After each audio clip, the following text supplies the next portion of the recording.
Serial killers that never existed by Chillin' Scares. Let's watch the video. The Phantom of Heilbronn. On April 25, 2007, a 25-year-old German police officer named Michel was on patrol with a 22-year-old named Martin in Heilbronn, Germany. The day had been pretty uneventful, so with nothing else going on, the two decided to post up in the corner of a nearby park's parking lot. What neither of them knew, however, was that they had just become targets, because just minutes later, an armed individual approached their car from the back and opened fire, shooting both officers in the head. A taxi driver eventually noticed the aftermath of this crime and reported it to the— How do you not notice that as, like, a bystander? How do you not notice, like, 1,000 gunshots and 2 cops getting killed, like, instantly, bro? authorities almost immediately. Surprisingly, how do you not hear that? When first responders arrived, they found both officers lying outside the car. Later investigation revealed that their service weapons and handcuffs were missing, suggesting the assailant must have stolen them from the car, which would also explain why the two were outside. Miraculously, this— Don't those have tracker? I don't know where I heard this. I heard the police equipment has trackers. I don't know if that's true, but I heard it. I heard it somewhere. Oh shit, it's really quiet. I heard that somewhere. I'm not sure if that's true though. Despite being shot in the head, Officer Martin managed to survive the encounter after numerous surgeries and being in a coma for 4 weeks. Unfortunately, the incident resulted in total amnesia regarding the attack, leaving the investigators with no direct leads to follow. Dude, that's such bad luck, bro.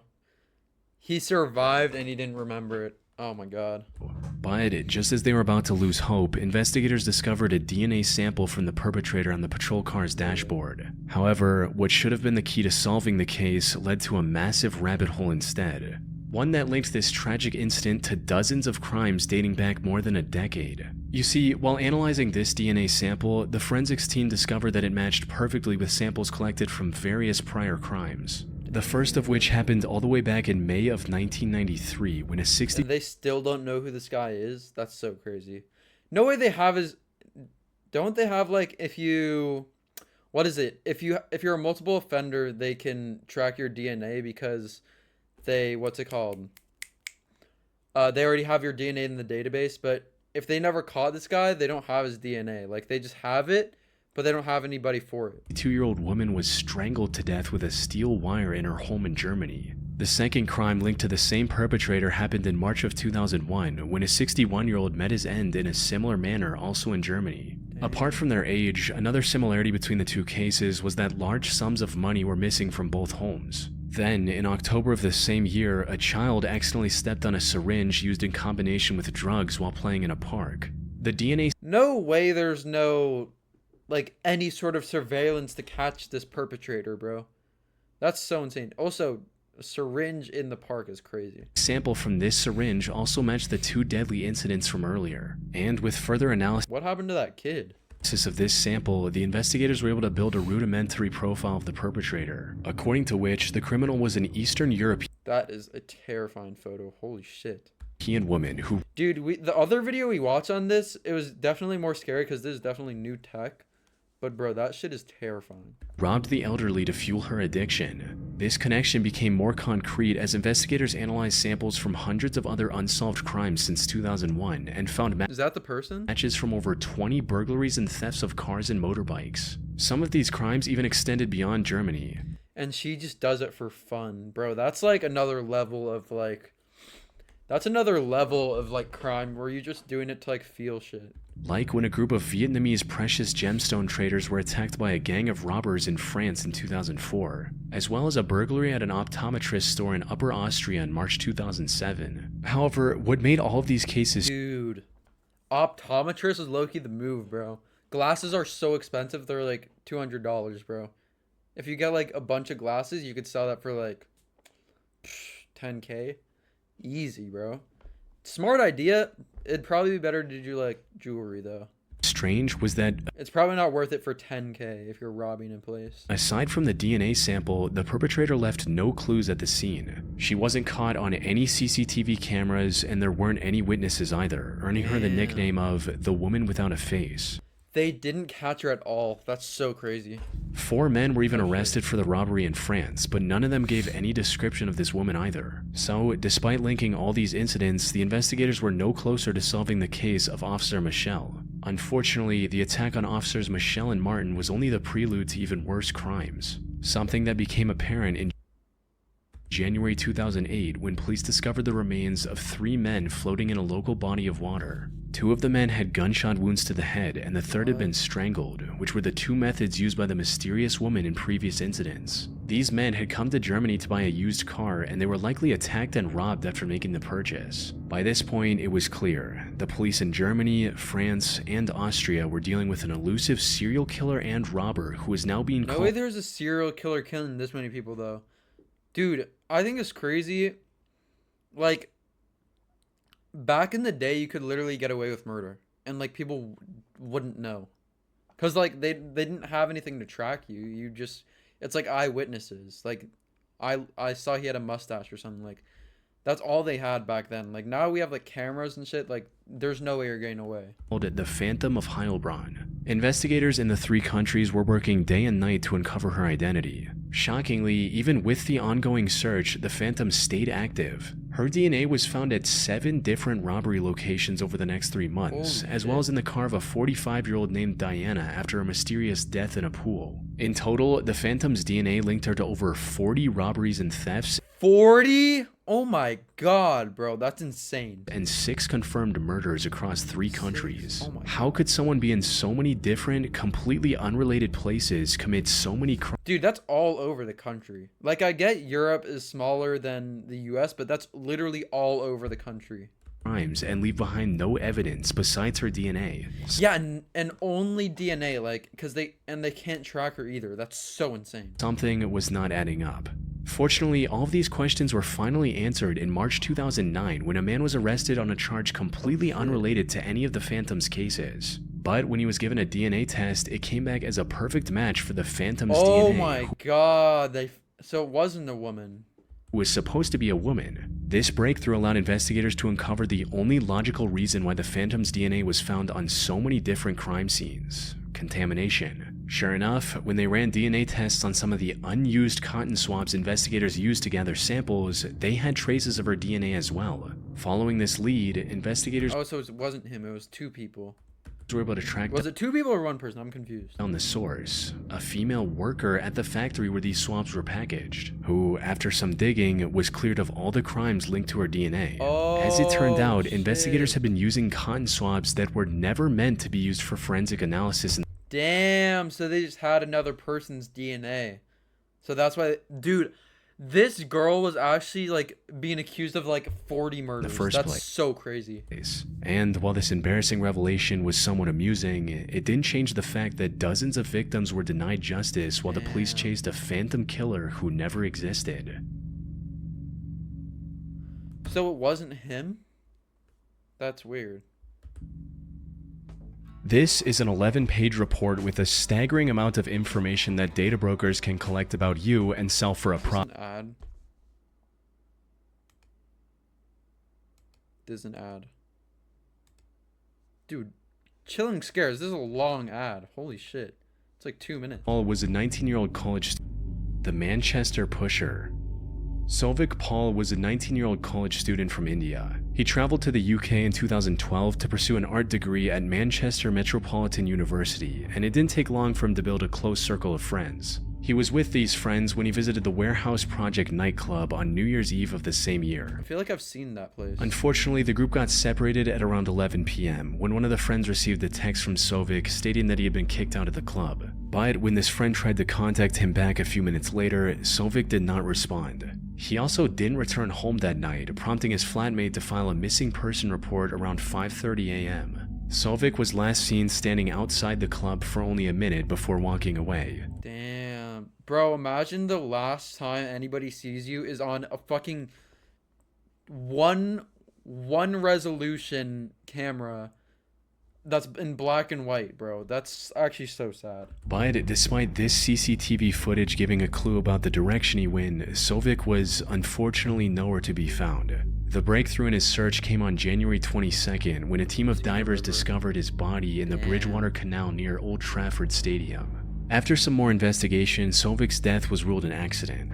Put simply, he fell into the canal, was immobilized by the freezing water, and drowned before anyone could notice and help. However, while the official investigation didn't find any injuries or signs of foul play, for many, Sovic's death wasn't an accident at all. I mean, that doesn't really make sense. How do you just... If he wasn't drunk, how do you just fall into the river? Like, there's railing. To them, he was the latest victim of the Manchester Pusher, a mysterious serial He got pushed? Oh, shit. killer who targeted young men around the Manchester area and ended their lives by pushing them into the many bodies of water scattered throughout the city. The idea of this serial killer was first... Dude, did y'all see the fucking... What is it? The loop puncher, bro? That shit's crazy, bro. That's so fucked up. He's, like, hitting people and shit. That was, like, a while... I don't know if he's still around or shit, but it's weird. Popularized by a Fuck that guy. 2015 article written by psychology professor Craig Jackson after he noticed that over 85 mysterious drowning deaths had occurred in Manchester since 2008. This was far higher than the national average, and what made this even more alarming was that in over a third of these cases, investigators couldn't determine the circumstances leading up to the drowning at all. However, the most concrete evidence of the pusher's existence comes from an incident that happened on April 10th, 2018. On that night, at around 10 p.m., a 34-year-old man was cycling home from work alongside the Bridgewater Canal. This was a part of his daily routine, and he had traveled this exact route countless times before, so he wasn't paying much attention to his surroundings. A mistake that nearly cost him his life. Damn. A man suddenly emerged from the shadows and Was swung it this guy? his arm at the cyclist, striking his neck and causing him to fall into the canal. Fortunately, the water wasn't cold enough to immediately incapacitate the cyclist, so he quickly swam back to the canal's edge. But the man who pushed him in was still there, and as soon as the cyclist tried to get out, the man kicked his hand, sending him back into the water. Luckily, an unrelated ambulance happened to drive by the canal at that time, frightening the man and causing him to flee the scene. After minutes of Damn. struggling, the cyclist eventually managed to get himself out of the canal and back to safety. Let me guess, he didn't know what the guy looked like. He later shared his story on Facebook, further fueling the pusher narrative. The Manchester police, however, have dismissed this theory at every turn, insisting that the mysterious serial killer is nothing more than a myth or urban legend. David Wilson, an official from the How are you gonna say that, though, when there's, like, more, like, way above average people falling into the rivers? Like, that's... It's not just ruling it out by saying it's a conspiracy theory. Like, bro, there's, like, proof of it. It's not a theory. There's, like, some evidence that can prove that. Manchester Water Safety It might not be true, but it also might be true.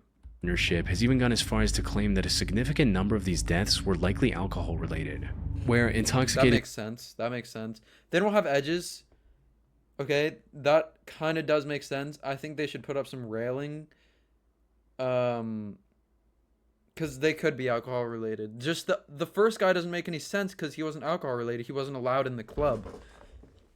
So it might have been out of the ordinary or something. men accidentally fall into the river and couldn't save themselves before tragically losing their lives. Which, given the circumstances, makes the most sense. Yeah. Especially since the canal is surrounded by numerous bars and nightclubs. Yeah. And also because, despite the countless CCTV cameras in that area, none have ever captured someone following or attacking one of the drowning victims. Many believe that the I mean, I story don't know how you can fucking tell with this quality, bro. You can't tell what the hell is happening. have ever captured someone following or attacking one of the drowning victims. Many believe that the story of the cyclist seeing and surviving the Manchester Pusher, which is the only account of someone actually seeing him, was either way over dramatized or made up completely to fuel conspiracy theories. I mean, bro, it could be that, or it could just be people in the moment being like, oh my god, this has to be it. But, you know, maybe somebody did push him in. It might have not been the guy, though. So, unless some groundbreaking evidence comes forward, the Manchester Pusher will go down as a serial killer who never existed. Salish Sea Killer. On the 20th of August 2007, a 12-year-old girl was walking alongside the coastline of Jedediah Island, located in the middle of the Salish Sea in British Columbia, Canada, when something unusual washed up on the shore, catching her attention. A closer look revealed that it was a size 12 running shoe that looked almost new. Curious, she picked it up to examine it further, but it felt Was there a foot inside of it? Oh no. unusually heavy. The reason for which became clear as soon as she looked inside. There was a nearly intact Oh, hell no. That's so crazy. Oh my god, there's just a separated foot inside of it. Oh my god. Severed human foot still in it. Now, a discovery like this was unsettling enough on its own. What made it far more disturbing, however, was that it wouldn't be new. It's new. It's barely touched. That means it's like hella recent. Like if it's underwater for like an hour, it's not even gonna look new, bro. That had to be like literally 10 minutes. the last. Just 6 days later, a couple was out hiking on the coast of Gabriola Island, 31 miles or 50 kilometers south of Did they Jedediah find the other shoe? Island, when they discovered another running shoe with a It's a different person. Oh my god. foot inside. An important thing to note here is that the two shoes were completely different in size, brand, Holy and model. They were also both for the right foot. In other words, they belonged to two different people. From there, discoveries of Oh my god. That's so many shoes. shoes with feet still inside them became a hauntingly regular occurrence in the areas surrounding the Salish Sea, with one or two shoes being discovered almost every year. In total, 21 different shoes were discovered up to 21? No way. 20. Dude, that means 21 people got killed. And their feet and their foot got cut off with the shoe in. 2019, giving rise to many I mean, bro, that had to have been the same person. Who else would do that? theories trying to explain the strange phenomenon. These included everything from the shoes belonging to the victims of the 2004 tsunami in the Indian Ocean to people kidnapped. No, bro. Do you think all of their foot would be just perfectly cut off? No way. You'd think, I feel like they'd find like one every 2 years from washing up. Not everybody's right foot popping up in a different shoe. And tortured by gangsters. That said, the theory that gained the most attention online linked these discoveries to the so-called Salish Sea Killer, someone who cut off their victims' feet before dumping them into the Salish Sea, allowing the currents to scatter them across the region. But as morbidly intriguing as this theory was, it couldn't have been further from the truth. The only evidence backing the serial killer premise was the shoe discovered in December 2011 in Seattle. This one was wrapped in a plastic bag and had the lower leg still attached to it. However, given the bag and the attached leg, it was likely an attempt to hide the evidence. Can they not detect if it was cut or not? Because if it's being sawed at the bone, you can tell, right? But I mean, I feel like that's something that they can like detect.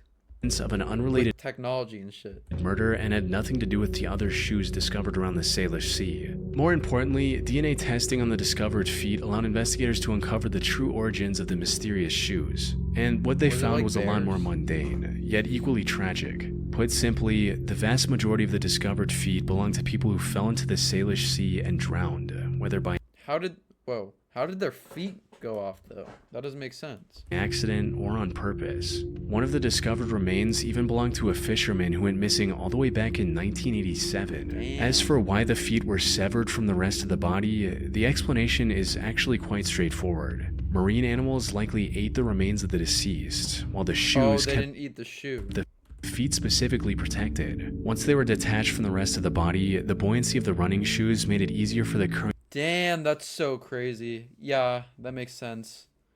I was gonna say like that makes no sense, but now that they have an explanation, it makes a lot of sense. currents to carry them to the shore. And while these discoveries spiked between 2007 and 2019, there are still some being found to this day, with the most recent case emerging in July of 2023, further weakening the serial killer theory. The Chicago Strangler. In June 1999, What the 32 The Strangler? Holy shit. year-old Angela Ford left her home in Chicago to pick up her children's report cards from their school. Before leaving, she reassured her children that it was a short trip and that she'd be back in less than 30 minutes. But she never returned. Her husband Damn. filed a missing person report that same evening. Unfortunately, Angela wouldn't be found for another week until June 14th. Investigators found her barely alive in an abandoned building just 2 miles from her home. She Still had been alive? No way. strangled and suffered A week you're still alive? She probably didn't have any food. multiple other injuries. Sadly, while she was still breathing, she had fallen into a deep coma. And after remaining in that state for over a year and a half, Angela passed away on January 4th, 2001. Damn. Worst of all, the person who did this to her was never identified. Though, over time, Angela would be recognized as the first victim of a supposed serial killer known as the Chicago Strangler. The existence of this alleged serial killer was first brought to light by investigative journalist Thomas Hargrove in 2018. Thomas is the founder of a nonprofit called Murder Accountability Project. This organization gathers crime data from around the US and then uses a custom algorithm to find links and connections between these crimes based on factors like location, method, victim's profile, and much more. In 2014, Thomas's algorithm even helped the police tie several horrific crimes to a single Just this guy, bro. That's sick. suspect, eventually resulting in the arrest of Darren Dion Van, a serial killer who later confessed to ending the lives of 7 different women, though the actual 7. Oh my god, bro. That's insane. number could be as high as 18. Put simply, 18? That's more than like Jeffrey Dahmer. Thomas's organization and algorithm are proven to be effective at solving real cases, which is why it drew a lot of attention in 2018 when he proposed the existence of the Chicago Strangler. According to Thomas's report, the Chicago Strangler is believed to have claimed the lives of as many as 51 women. 51! No way. That's actually like hard to do. 51 people? Oh my god. Yo, that's so insane. 2 people on the same day too? That's insane. Bro, how do you even... That's literally more than like John Wayne Gacy, bro. Beginning with Angela Ford in 2001. And at first glance, the similarities between these dozens of incidents are striking to say the least. All of these victims are women, mostly African American descent. Many of them also came from the city's poorer neighborhoods. Most importantly, the methods used in some of these cases were eerily consistent. Like 21-year-old Teresa Bunn, whose remains were discovered in a flaming dumpster in November 2007. And according to a later autopsy report, she was more than likely strangled before the perpetrator discarded her in the dumpster and set it ablaze. Then, just a few days later, the Chicago Fire Department also discovered the remains of 52 The same thing happened. Damn, that's so crazy. year-old Hazel Lewis, who tragically suffered the same fate as Teresa. Those are just 2 of multiple examples where the victims took their last breaths under similar circumstances. Thus, the conclusion that they were all committed by the same person or group, the Chicago Strangler. However, not everyone agrees with this assessment. I mean, that's 2 cases. Critics of That's 2 cases, but still, that's weird, bro. There's no way 51 people, though. That's hard. That's like almost impossible to do. the Without getting caught? No way. serial killer theory argue that while the number of victims at 51 seems absurdly high at first, Yeah. it averages out to about 3 per year, which, given Chicago's That's three people getting killed a year. Dude, that's insane. population of over 2.6 million is sadly not out of the ordinary. Wait, what? Chicago's population of first, it averages out to about 3 per year, which, given Chicago's population of over 2.6 million, is sadly not out of the ordinary. Does that many people die in Chicago every year, though? Do that many people get murdered? I feel like that's insane. Like, yeah, when you think about it in a statistic, like, standpoint, it doesn't really make it, like, isn't out of the ordinary. But when you really think about it, bro, that's 3 people that you killed. Like, that's insane. Also, that's the average. That's not the actual amount of people every year. That was just the average amount. Because that's going to be lower. However, the strongest opposition to the idea of the Chicago Strangler comes from Chicago's own police department, with a spokesperson stating, "There is absolutely no information to suggest that this is the work Dude, of a I just serial got flashbanged. killer." The city's chief of detectives, Melissa Staples, also mentioned that they've taken DNA samples from many of the incidents attributed to the Chicago Strangler. But even after thorough testing, they did not find any correlation between the samples, suggesting each crime was committed by a different person. Whether or not the Chicago Strangler is a real person is still debated to this day. But given all the evidence, the most likely explanation is they never existed, and all the murders committed were isolated and unrelated. How are all these not grouped together, at least, like, most of them, bro? Dude, this is like they're dying in the same way, and they're the same demographic of people all getting killed. Dude, I mean, that'd be a crazy coincidence. Like, and literally once in a lifetime coincidence. Tragedies.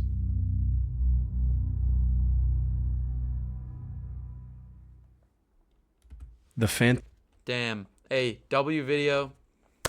Hey, YouTube, thank you for watching. Yeah, thank you for watching.